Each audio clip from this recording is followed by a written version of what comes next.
abwaan dahagaas kooxdiisa fanka ee dayaxbaan iyo kooxda xidigaha geeska oo uu horkacayo axmed wari furinle guud ahaan waxa ay u dhigmaan hubkii loo adeegsaday dagaalkii dhex maray Ukraine iyo Ruush mar kale waxa ay la miisaan yihiin oo lagu misaali karaa saanada dagaal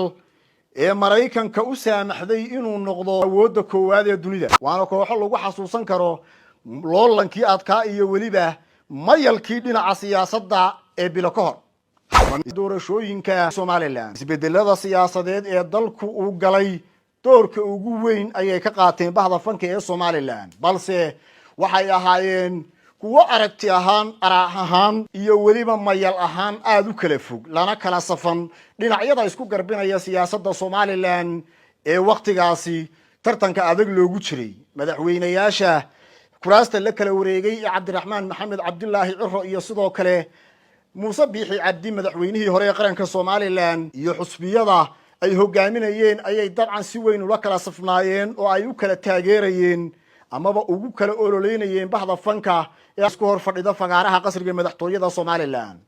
weeraha ka soo yeeray iyo weliba heesaha waqtigan la isu adeegsaday dadka qaar waxay u arkayeen kuwa sababi karta in mar dambe aan madal noocana aanay isku hor fadhiisan bahda fanka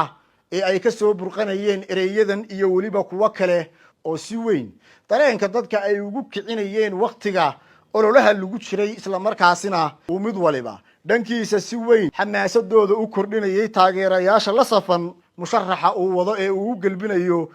kursiga ugu sareeya Somaliland dadka qaar waxay u arkayeen amuura halisa oo ka bilaamay Somaliland balse haatan waa mas'ala kale oo laga qiimeyn karo xaaladda dhabta ee Somaliland waa mas'ala kale oo si weyn u muujinaysa Somaliland iyo weliba tartanka dimuqraadiga ah ee loolanka doorashooyinka iyo siyaasadda casriga ah ee waqtigan ka hana qaaday Somaliland mar kale waa mas'ala kale oo lagu qiimeyn karo amaba wax laga dhihi karo hogaaminta madaxweynaha haatan